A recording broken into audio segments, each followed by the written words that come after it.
সামনের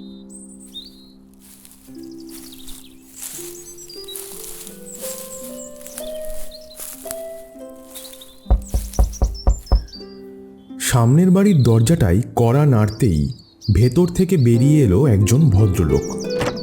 আমার দিকে তাকিয়ে রইল কিছুক্ষণ, চোখের দৃষ্টি ঘোলাটে। নমস্কার, আমি দিব্যেন্দু রায়।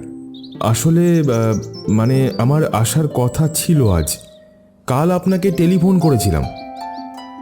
ও আচ্ছা আচ্ছা, আপনি দিব্যেন্দু রায়, ওই ভাড়ার জন্য?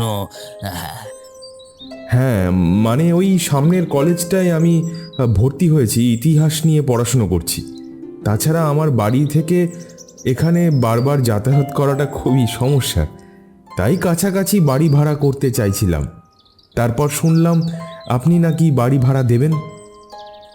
ঠিক শুনেছো বাবা, এসো ভেতরে এসো। ঘরে একটা চেয়ারে বসলাম। ঘরের ভেতর দারিদ্র্যের ছাপ, দেওয়ালের রং কেমন যেন কালচে হয়ে এসেছে। ঘরের একপাশে টেবিলের ওপর একটা ফুলদানি, তবে ফুল নেই।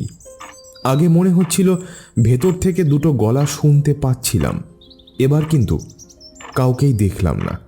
তাহলে যে কথা বলছিল সে কি চলে গেছে? যাক, আসবাবপত্র বলতে ঘরে চেয়ার টেবিল ছাড়া দেওয়ালে কয়েকটা ফটো আর একপাশে একটা ছোট কাঁচের শোকেস। এটা পুরনো। বাবা, এই নাও তোমার চাটা। আরে, আপনি শুধু শুধু এত কষ্ট করতে গেলেন কেন? এসবের প্রয়োজন ছিল না। কষ্টের কি আছে, এই সময় আমি একটু চা খাই, তাই তোমার জন্য নিয়ে এলাম। তারপর বলো বাবা, আমার ঘর তোমার পছন্দ হবে? তবে ভদ্রলোক একটু ইতস্তত করলেন, কি যেন একটা বলতে গিয়ে। তারপরে বললেন, মানে বাড়ি ভাড়াটা। হ্যাঁ, ওটাই। আপনার খোঁজ যিনি দিয়েছিলেন তিনি বললেন বাড়ি ভাড়া নিয়ে অসুবিধা হবে না, আপনি নাকি তেমন লোক নন। ভদ্রলোক সামান্য হাসলেন। তার মুখের হাসিটা কেমন যেন ম্লান মনে হলো। সারাটা জীবন ওই সততার নিষ্ঠাবান হয়ে থেকে গেলাম বলেই হয়তো আজ আমার এই অবস্থা, বুঝলে? ছেলে আমার সঙ্গে কোনো যোগাযোগ রাখে না। এক সময় আমি সরকারি চাকরি করতাম, তবে ওই যে অন্যায়ের সাথে কখনো আপোষ করতে পারিনি, তাই বিনা দোষে আমার চাকরিটা চলে গেল। তারপর থেকেই আমার স্ত্রী কেমন যেন অসুস্থ হয়ে পড়ল, বুঝলে? আর তারপর আমার মেয়েটা, এই যে দেখেছো, কি বলতে শুরু করে দিয়েছি। চলো তোমায় ঘরটা দেখিয়ে দিই। ঘর দেখে অপছন্দ হবার কিছুই নেই, তবে একটু পুরনো দিনের। আমরা নিচের ঘর যেমন দেখেছিলাম, উপরের ঘরটাও তেমনই। পাশাপাশি দুটো ঘর, সামনে লম্বা ব্যালকনি। ঘরের দরজা খুলে ঘরে ঢুকতেই একটা ফুলের গন্ধ যেন কোথা থেকে ভেসে এলো, কিন্তু ঘরের দরজা জানলা বন্ধ। তাছাড়া এই ঘরে যে সব সময় লোক ঢোকে তাও মনে হয় না। তাহলে এমন ফুলের গন্ধ এলো কোথা থেকে? বাড়ির পেছনে কোনো ফুলের গাছ টাছ আছে নাকি?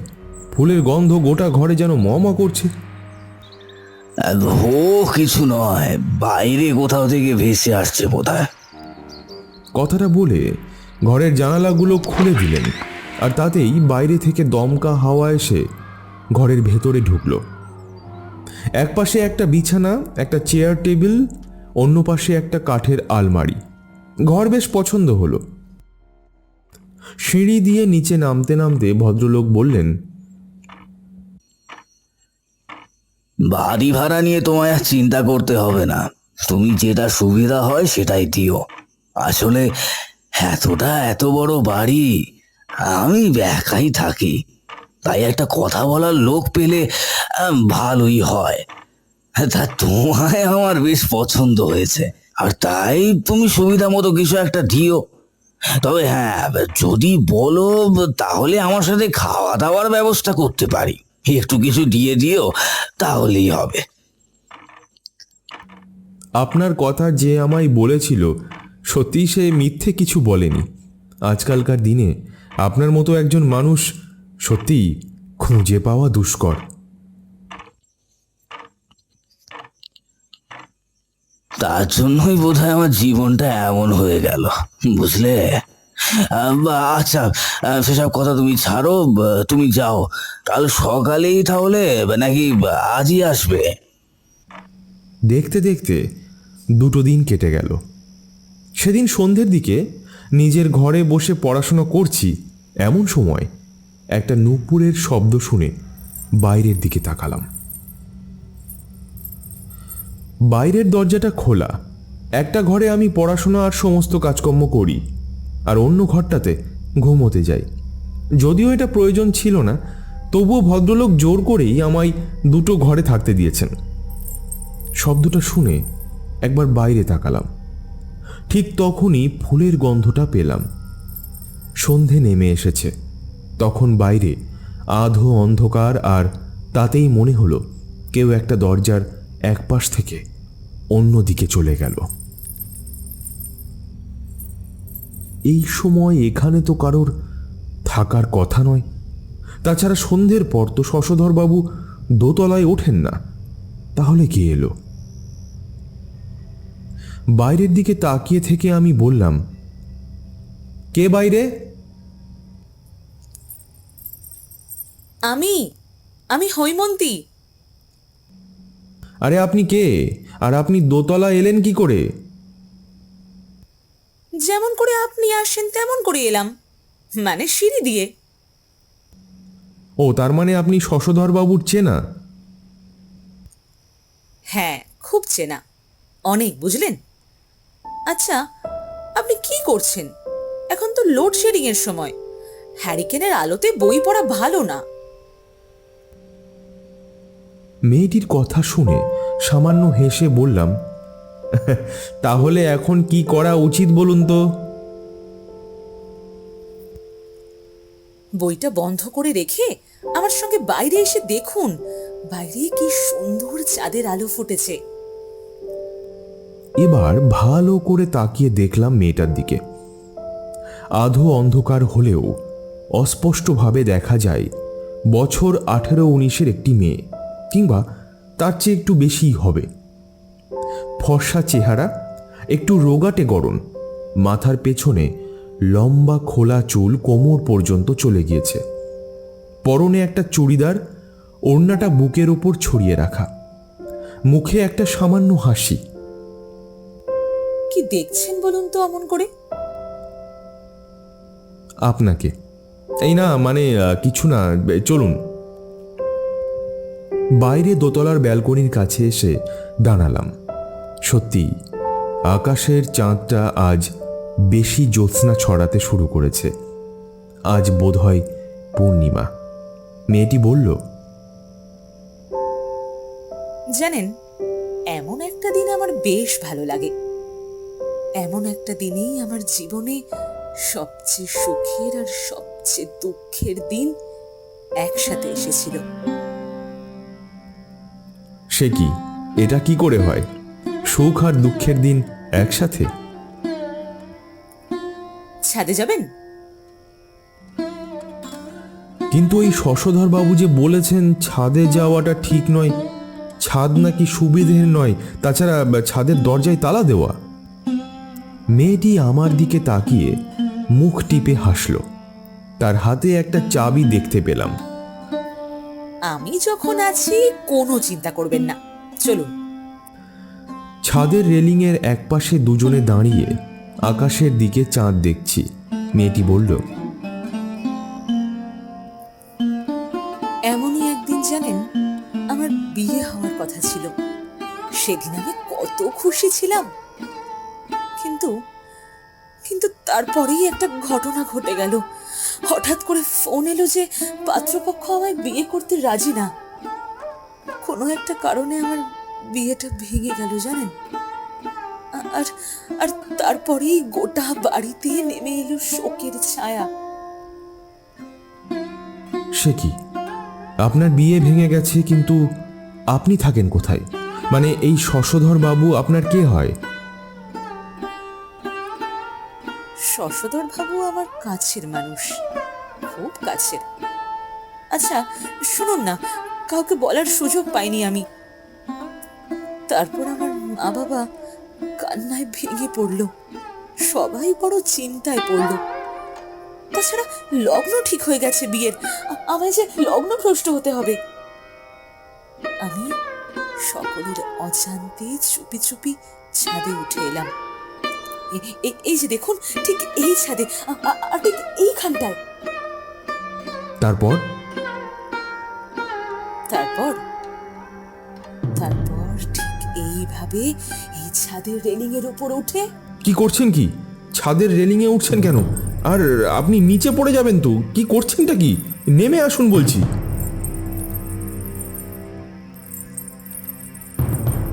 আপনি কে? আপনি কি?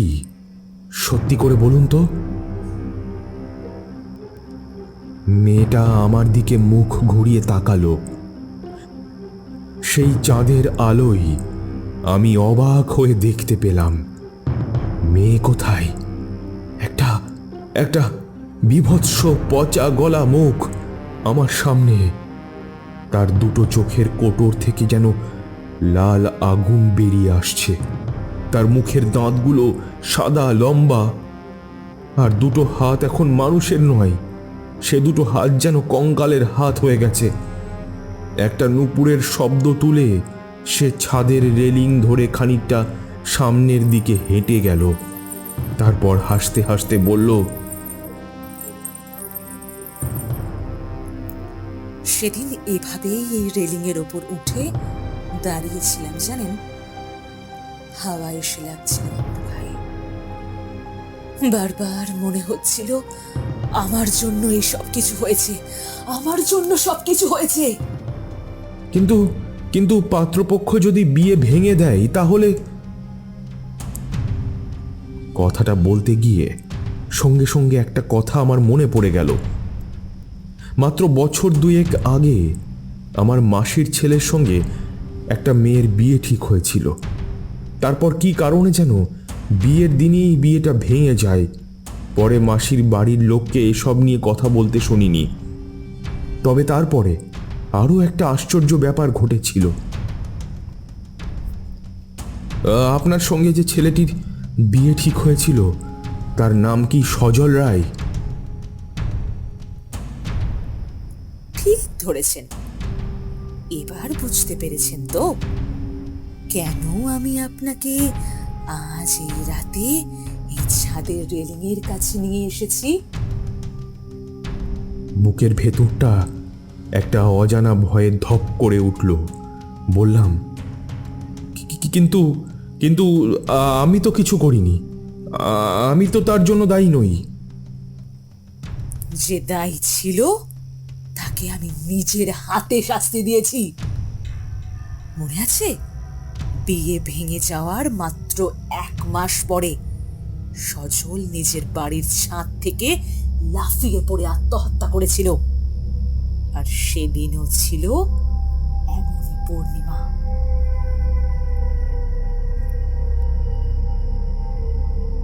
অবাক হয়ে দেখলাম সে হাসছে। একটা অদ্ভুত হাসির শব্দ চারিদিকে ছড়িয়ে পড়ছে, আর তার সঙ্গে সঙ্গে দুটো হাত এসে চেপে ধরল আমার কাঁধের কাছটা। আমি প্রাণপণে ছুটে পালাবার চেষ্টা করতে লাগলাম, কিন্তু সেই কঙ্কাল মূর্তি আমায় টেনে তুলে দাঁড় করারও রেলিংয়ের কাছে। এক্ষুনি আমায় ধাক্কা দিলেই আমি নিচে গিয়ে পড়ব। নিচের দিকে তাকিয়ে মাথা ঝিমঝিম করে উঠল। ফুলের গন্ধটা যেন নাকে এসে ধাক্কা দিচ্ছে। ঠিক তখনই পেছন থেকে চিৎকার শুনতে পেলাম, হে মা, মা, মা কি করছিস? এই ওকে ছেড়ে দে, ছেড়ে দে ওকে। কোনো রকমে ভয়ে ভয়ে পেছনের দিকে তাকিয়ে চিৎকার করলাম, শশধর বাবু, আমায় আমায় বাঁচান, আমায় বাঁচান, আমি তো কিছু করিনি, ও আমায় আমায় নিচে ফেলে দেবে। বাবা, বাবা, ওদের পরিবারের একটি ছেলের জন্য আমাদের এই অবস্থা। আমায় মরতে হলো। তারপর তারপর মারা হার্ট অ্যাটাক হলো। দাদা সমস্ত কিছু ছেড়ে ছুড়ে বাইরে চলে গেল, আর তুমি তুমি একা একা এই বাড়িতে। ওরে, আমাদের ভাগ্যে যা ছিল তাই হয়েছে। তুই ওকে ছেড়ে দে। ওকে মেরে তুই শুধু শুধু নিজের মুক্তির পথে বাধা সৃষ্টি করিস না রে। তুই ওকে ছেড়ে দে মা, ছেড়ে দে। তুই চলে যা এখান থেকে। আমার জন্য তোকে থাকতে হবে না। কেন তুই এখনো নিজেকে আটকে রেখেছিস মা? তুই চলে যা, তুই চলে যা। তুই মুক্তি পেলে তোর আবার পুনর্জন্ম হবে। এত কষ্ট পেয়ে তোকে এখানে থাকতে হবে না। তুমি যে প্রতিদিন আমার জন্য কষ্ট পাও বাবা, তোমার তোমার কষ্টের জন্যই আমি এখান থেকে যেতে পারছি না। বারবার তোমার কান্না আমাকে এখানে ডেকে আনে। শশধর বাবু কান্নায় ভেঙে পড়লেন। আমি এগিয়ে গিয়ে তাকে ধরলাম। মেয়েটি আবার বলল, ঠিক আছে বাবা, আমি চলে যাচ্ছি। তুমি আর কষ্ট পেও না, আর কষ্ট পেও না আমার জন্য। আমি আর আসবো না, আর আসবো না। তাকিয়ে দেখলাম আর আসবো না। চাঁদের আলোয় একটা মূর্তি ছাদের এক পাশ থেকে আস্তে আস্তে অদৃশ্য হয়ে যাচ্ছে। তার কান্না আস্তে আস্তে কমে এলো। সিঁড়ি দিয়ে আমি নিচে নামলাম। বারবার মনে হচ্ছিল সেদিন মাসির পরিবারের লোকেরা বিয়েটা ভেঙে দেওয়ার পরে বোধহয় একবারও খোঁজ নেওয়ার চেষ্টা করিনি আসলে কি হয়েছিল। আমিও তো জানতাম না একটা সিদ্ধান্তের জন্য এত বড় একটা ঘটনা ঘটে গেল। শশধর বাবুর দিকে তাকিয়ে দেখলাম তার দুটো চোখের তলায় কালি। অবসন্ন ভাবটা তাকে যেন আরো একটু একটু করে ঘিরে ধরতে শুরু করেছে। আমার বুকের ভেতরটা কেমন করে উঠল। নিজের অজান্তেই বলে উঠলাম, হৈমন্তী, আমায় আপনি ক্ষমা করে দেবেন।